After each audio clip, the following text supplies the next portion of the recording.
Okay, so Naruto, Bleach, and One Piece. Mm-hmm. Iconic names. Right. For so many of us, myself definitely included, just hearing those names, it just brings back this like flood of memories. Totally. These weren't just, popular shows for a whole generation of anime fans. They were the shows. Eh, They became, well, legendary, known together as the Big Three. And, that wasn't just fans making it up. It was like a real label for the three biggest, longest-running shonen anime. Shonen being aimed at younger guys, lots of action, adventure. Right, character growth, all that stuff. And these three just completely dominated the 2000s. They were hmm absolutely everywhere. Exactly. Which makes you wonder, right? Why those three specifically? Hmm. What was the magic mix that, pushed them so high and maybe more relevant now with anime changing so fast? Who are the real contenders for, I guess, a next big three? That's the big question. So that's pretty much our mission for this deep dive. We want to explore that legacy, understand why that era kind of shifted, and look at the exciting new shows stepping up. And just so you know, what we're talking about today, it comes from looking really closely at the history and the future of these huge anime series. It's basically a shortcut to getting you totally up to speed on something that really shaped pop culture. Okay, so let's dig into what really defined the original Big Three. The term wasn't just random, it meant something huge. Definitely. We're talking Naruto, which ran, 2002 to 2017? Yep, that sounds right. Then Bleach, 2004 to 2012 originally. Though, wow, it came back strong in 2022. Oh, yeah, the return was huge. And then One Piece started way back in 1999, and it's still going. It's kind of unbelievable. It really is. And it's kind of striking how clear the criteria were back then for getting into that top tier. Like what? Well, for one, they were all in Weekly Shonen Jump. Which is the place to be, right? Massive indicator of popularity. Exactly. And they all had like way over 100 episodes. That showed serious staying power, especially if you compare it to, the shorter seasonal anime we see a lot of now. Right. It wasn't just about being long, though, was it? The money they made. It was enormous. Oh, the commercial success was on another level. It wasn't just about selling manga or DVDs. It genuinely changed how companies saw anime's potential globally. Paved the way for all the streaming deals and merch partnerships we see now. Absolutely. And they built these gigantic global fan communities. Think about the merchandise, the movies. hmm They were culturally relevant, way beyond just being cartoons. That global reach feels key. They weren't just big in Japan. Not at all. Mm, They really became the face of anime during that international boom in the 2000s, early 2010s. right. Showing up on Toonami, Cartoon Network. Yeah, and let's be honest, for a lot of us back then, uh, maybe even pirate websites played a role in finding those episodes every week. Huh.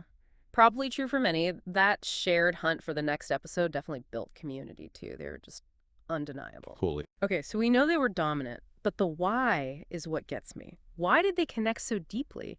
What was it about them, besides just being popular, that grabbed millions, like me, and probably like a lot of you listening? Well, each one had its own special sauce. Yeah, like Naruto. Naruto, for me, it was that deep emotional core. It Yeah. tackled some heavy themes like rejection, friendship being super important, those huge ninja wars. And the villains, they weren't just mustache-curling bad guys. Exactly. They had complex motivations. You almost understood where they were coming from sometimes. It was really compelling stuff. And Bleach. Bleach just felt cool. It did. It had such a distinct style, didn't it? Yeah, the Soul Reapers, the swords, the music, the whole vibe was just slick. Totally. The art and the soundtrack worked together perfectly to create this really memorable, cool atmosphere. And then, well, then there's One Piece. The living legend. Pretty much, Yeah. its world building is just, Mm. there's nothing else like it. The sheer scale, the detail, the history packed into that world. And the fact that it's still building on that after over 1,000 episodes is just, yeah, mind-boggling is the word. For sure.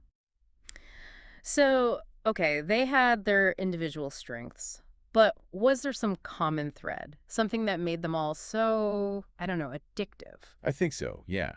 There was definitely a shared formula, you could say. Like, Well, that weekly release schedule was huge, built anticipation, made it part of your routine. kept you hooked week after week? Right. And the fights, high-stakes battles that just kept you glued to the screen. Yeah. Unforgettable moments came out of those. And seeing the characters grow over so many episodes? That was huge, too.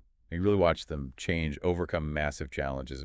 It felt like you were kind of on that journey with them. What about the power-ups, that classic shonen thing? How important was that? Oh, the power-up formula was crucial. It wasn't just cool visuals, though those helped. It taps into something really basic, right? Wanting to get stronger, overcome limits. Makes the heroes feel aspirational. Exactly. You see them literally level up, makes their wins feel earned, Mhm. makes you root for them even harder.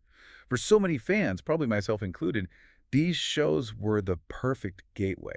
Exciting, inspiring, and yeah, seriously addictive entry point into all things anime. It's kind of amazing how long they dominated. But even giants, their eras shift, their endings or changes really signaled a new phase for anime. Absolutely.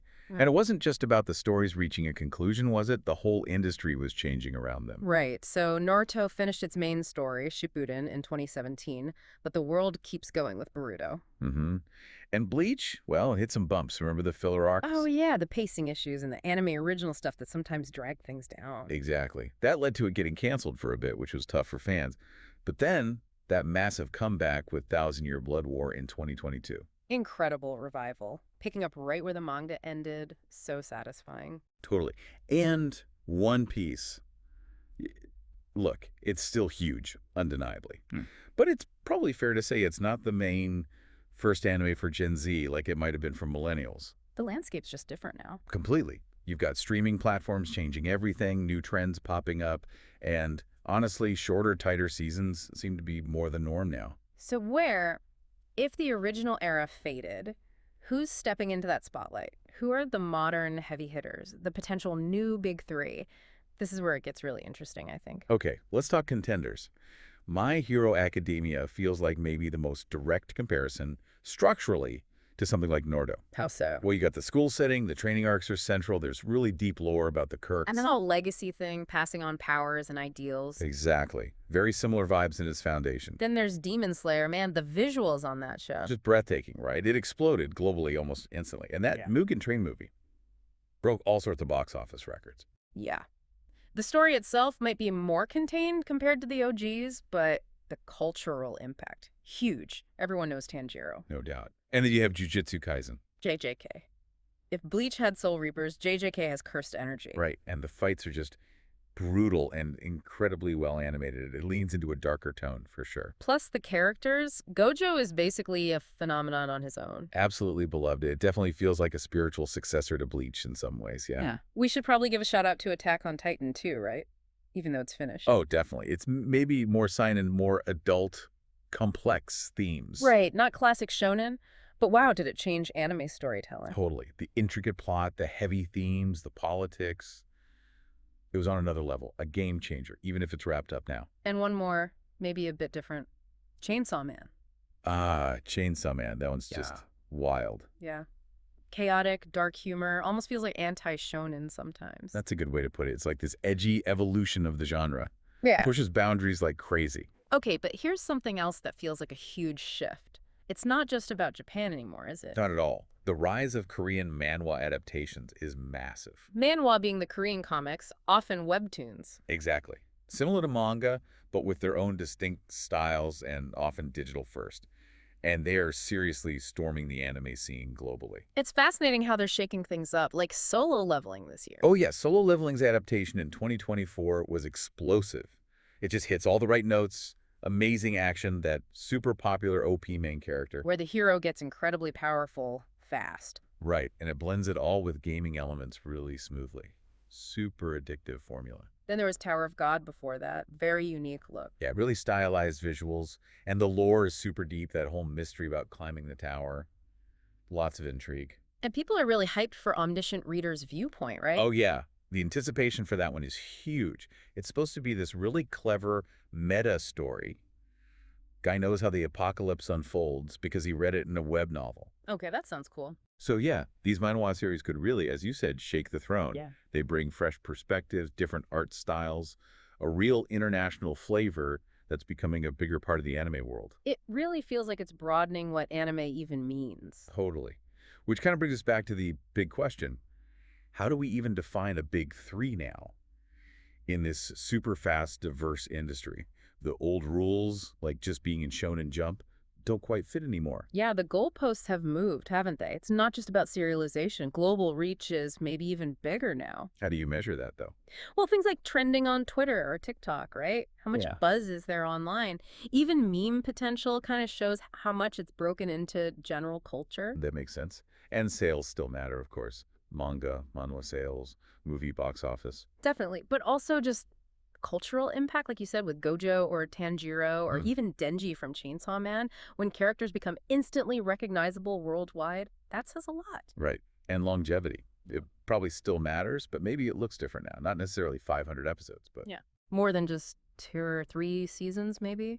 Sustained hype, keeping the conversation going for a few years. yeah, something like that.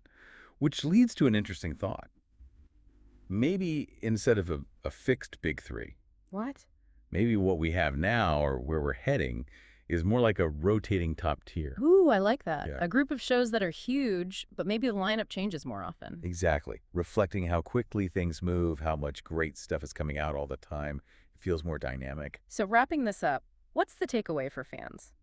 The original big three, Naruto, Bleach, One Piece, they were definitely more than just hit Oh, shows. for sure. They were like moments in time, cultural touchstones, They defined anime for a whole generation, laid the groundwork for so much of what we see today. and, they'll always be the OGs. That legacy is secure.